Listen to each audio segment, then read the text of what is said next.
When everything is fake, what do you stay loyal to? Because at some point, everyone realizes it. The system isn't as pure as it looks. The rules aren't as fair as they sound. The people you're told to trust don't always deserve it. And when that moment hits, when the illusion breaks, you're left with a choice. Keep believing the lie, or accept a truth that's far more uncomfortable. That's the reality that shaped Kisame Hoshigaki. Not just a swordsman, not just a member of the Akatsuki, but someone who looked at the world, saw through its deception, and chose loyalty in a place where loyalty barely existed. Kisame didn't grow up chasing dreams of becoming a hero.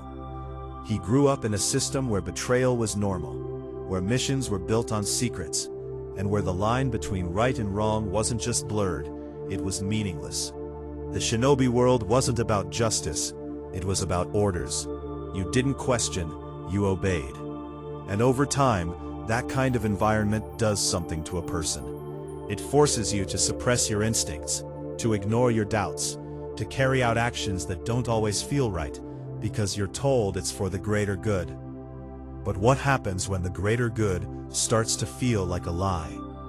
That's where Kisame's transformation begins, because the more he followed orders, the more he saw the truth behind them.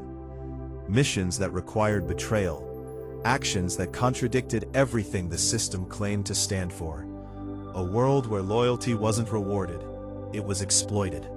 And eventually, Kisame reached a breaking point, not fueled by rage, but by clarity. The realization that the system he served was built on deception, that the very foundation of the shinobi world wasn't truth, it was manipulation.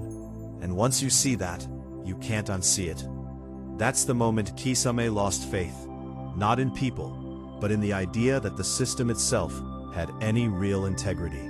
Because if everything around you is built on lies, then what does loyalty even mean? Who do you trust? What do you stand for?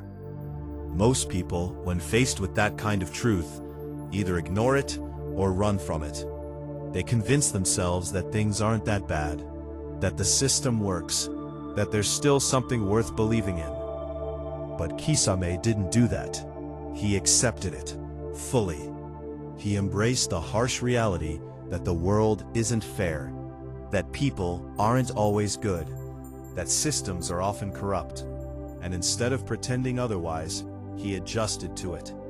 Not by becoming chaotic, but by redefining what loyalty meant to him.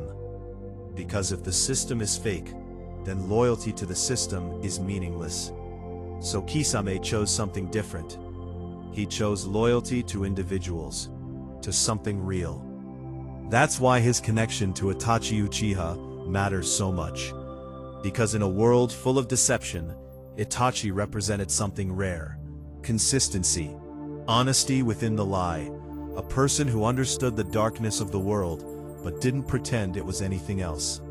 And for Kisame, that was enough.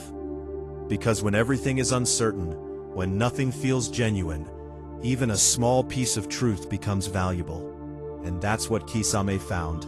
Not a perfect world, not a just system, but a real connection. And that's where his psychology separates him from others. Kisame doesn't chase illusions like Obito Uchiha. He doesn't try to control the world like Madara Uchiha. Instead, he accepts the world exactly as it is, and finds meaning within that reality. That's a different kind of strength. Because accepting the truth, especially when it's ugly, is harder than escaping it. But there's a cost. Because once you accept that the world is corrupt, it becomes easier to detach from morality, to justify actions that you might have once questioned, to operate without the need for approval, because you've already rejected the system that provides it. And that's where Kisame walks a dangerous line.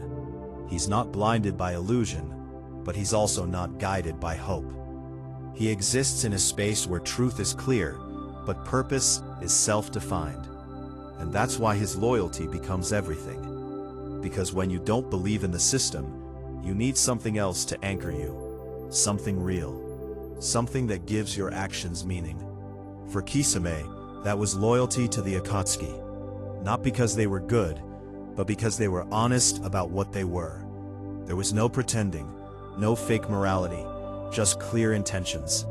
And in a strange way, that honesty felt more real than the lies of the shinobi world. But here's the deeper question. Is accepting a corrupt world the same as becoming part of it?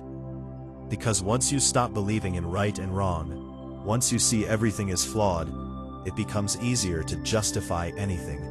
And that's the risk of Kisame's mindset. Because while he sees the truth, he doesn't necessarily rise above it. He adapts to it. He becomes part of the very system he once questioned, just in a different form. And that's what makes his character so complex. He's not driven by hatred. He's not chasing power. He's not escaping reality. He's navigating truth. A truth that most people avoid.